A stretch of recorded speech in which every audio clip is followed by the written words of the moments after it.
حضرت ابراہیم علیہ السلام کافی عرصہ تک ملک شام میں ٹھہرے رہے۔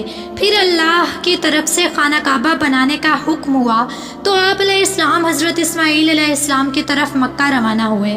وہاں پہنچے تو حضرت اسماعیل علیہ السلام زمزم کے پاس ایک درخت کے نیچے بیٹھے تیروں کو ٹھیک کر رہے تھے۔ جب اپنے والد کو دیکھا تو کھڑے ہو گئے اور آگے بڑھ کر محبت و عقیدت کے جذبات کے ساتھ اپنے والد سے ملے۔ محبت بھری گفتگو ہوئی، ایک دوسرے کا حال احوال پوچھنے کے بعد حضرت ابراہیم علیہ السلام نے آنے کا مدعا بیان کیا۔ آپ علیہ السلام نے فرمایا، اے اسماعیل، اللہ نے مجھے ایک کام کا حکم دیا ہے، کیا تم میری مدد کرو گے؟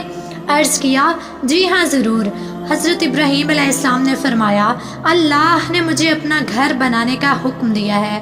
پھر دونوں باپ بیٹے نے مل کر بیت اللہ تعمیر کیا۔ حضرت اسماعیل علیہ السلام پتھر اٹھا اٹھا کر لاتے رہے اور حضرت ابراہیم علیہ السلام تعمیر کرتے رہے۔ جب بیت اللہ کی دیواریں بلند ہوئیں تو حضرت اسماعیل علیہ السلام مقام ابراہیم والا پتھر اٹھا کر لائے۔ حضرت ابراہیم علیہ السلام اس پر کھڑے ہوئے، وہ تعمیر کرتے جاتے اور حضرت اسماعیل علیہ السلام پتھر پکڑاتے جاتے۔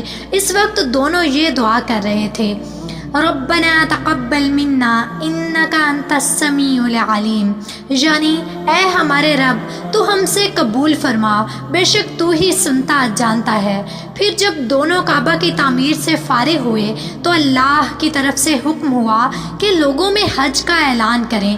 عرض کیا، میری آواز لوگوں تک کیسے پہنچے گی؟ درمیان میں اتنے پہاڑ موجود ہیں۔ اللہ تعالیٰ نے ارشاد فرمایا، ندا کرنا آپ کا کام ہے اور آواز پہنچانا مجھ پر ہے۔ آپ علیہ السلام ابو قبیس کے پہاڑ پر چڑھے اور ندا کی، اے مسلمانوں، تمہارے رب نے تمہارے لیے گھر بنایا ہے اور تمہیں حکم دیا ہے کہ اس کا حج کرو۔ تو لوگوں نے اس ندا کا جواب اپنے باپوں کی پیٹھوں اور اپنی ماؤں کے رحموں میں دیا۔ جس نے 1 مرتبہ جواب دیا وہ 1 مرتبہ حج کرے گا، اور جس نے 10 مرتبہ جواب دیا وہ 10 مرتبہ حج کرے گا۔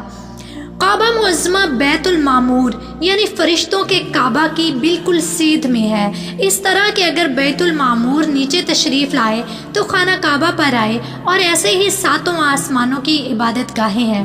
جیسا کہ بعض اسلاف نے فرمایا ہے، ہر آسمان میں ایک گھر ہے جس میں اہل آسمان عبادت کرتے ہیں، اور اہل آسمان میں اس کی اہمیت ایسی ہی ہے جیسا کہ زمین والوں کے لیے کعبہ معظمہ کی۔